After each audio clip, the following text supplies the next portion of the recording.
sont partis pour un voyage de 3800 mètres dans ce du prix de la Pointe du Diamant. On est très bien parti avec le numéro 2, Folie de Bourgogne. À son extérieur, on retrouve Émile Dejal qui prend l'avantage comme son habitude. En troisième position, on retrouve le 3, Fatal Gwen. On est côté corde avec le 4, c'est-à-dire Dachim du Loyer. Les chevaux des 75 mètres ne sont pas encore à la pointe du combat. Ils ont leur retard à refaire.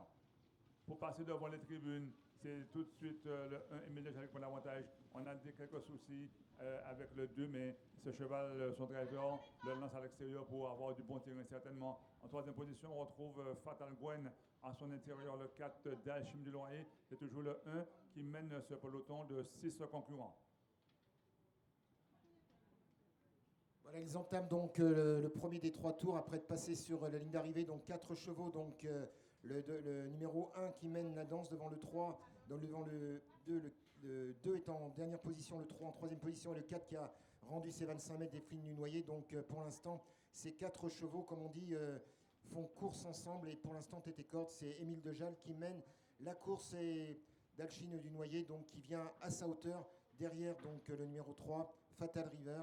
Et le numéro 2 qui ferme la marche, le 5 et le 6, Forza Moko et Fona Mazza, sont en train de revenir en ayant rendu les 50 mètres. Voilà le 5, donc en 5e position, et Fiona Mazza qui ferme la marche alors que les concurrents vont rentrer dans le virage.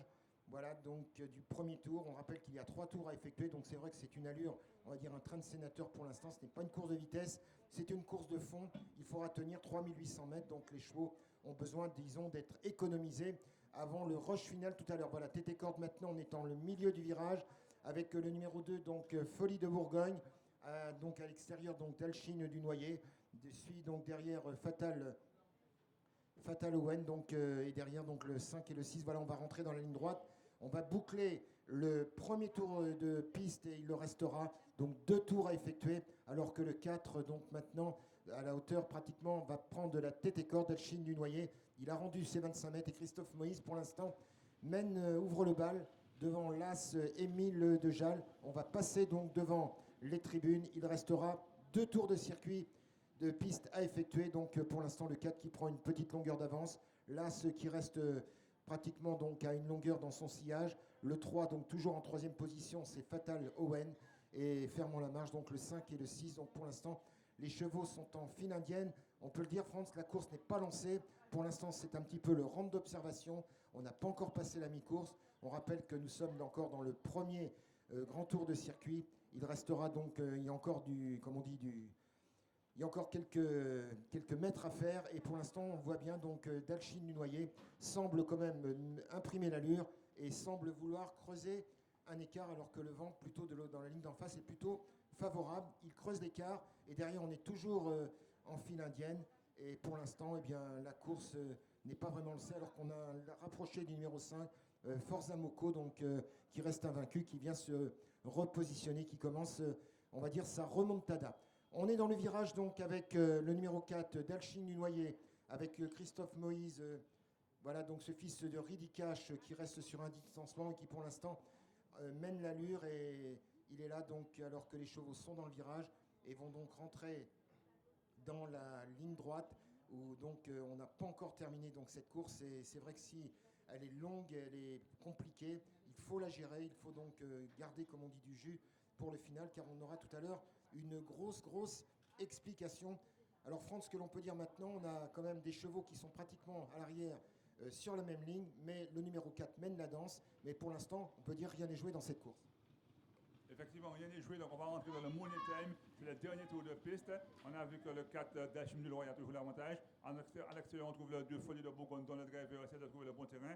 On a vu que Forza Moko essaie de se rapprocher, mais il a commis quelques foulées de galop, mais il a été vite remis. En troisième position, on retrouve toujours le 3 Fatal Gwen. Côté corde, on a le 6 qui a une ouverture providentielle, Fiona Maza et Benoît Magden, qui passent des derniers rangs à la deuxième place. On est également à son extérieur avec son compagnon de cuir, Folie de Bourgogne. On a Forza Moko maintenant qui va essayer de faire le fortune, mais le 4 Dachim du Loyer semble être parti pour la gloire, même s'il reste encore 800 mètres de course. Voilà, Parti pour la gloire, mais attention, il a une remontada à l'arrière avec, ça y est, il a porté son estocade. Le numéro 5, Forza Moko. Voilà, il est revenu maintenant comme un boulet de canon avec le 6 dans son sillage. Ils sont maintenant pratiquement 3 sur la même ligne, mais avec tête et corde en tête. Toujours le 4 d'Alchini Noyer, mais Forza Moko à l'extérieur semble vouloir maintenant revenir, mais il est à l'extérieur. Le 6 est intercalé entre les deux en 3e position. Derrière, avec le numéro 3 et le numéro 2, ça semble plus compliqué, alors que le 6 est parti à la faute. Donc il sera malheureusement distancé. Et le 5, ça y est, qui est passé maintenant tête et corde et qui va dans le virage, donc tenter de revenir. Mais attention, Dalchine du Noyer n'a pas dit son dernier mot, ainsi que le numéro 3. Donc Fatal Owen qui, lui, a une distance d'une longueur. Et là, donc entrée maintenant de la dernière ligne droite avec le numéro 5, donc Forza Moko et Dalchine du Noyer qui vont être à la lutte. Alors que le numéro 3 semble aussi vouloir se mêler à la lutte et va donc prendre la 2e place, alors que Forza Moko est en train de peut-être baisser pavillon. Va-t-il pouvoir tenir? Ça va se jouer très serré entre le 5 et le numéro 3. Oui, Forza Moko l'emporte top devant le numéro 3 et le numéro 4 qui termine à 3 longueurs. C'est vrai qu'on peut le dire, Franck, c'est une lutte au couteau. Il aurait pu revenir, Fatal Owen, en tout cas, il a montré qu'il pouvait inquiéter Forza Moko, mais il a su garder le jus nécessaire pour l'emporter. Mais mon Dieu, que l'arrivée était belle. Effectivement, c'est une arrivée très serrée. La suite, le Cassel, il met à la lutte finale, mais a dû baisser pavillon à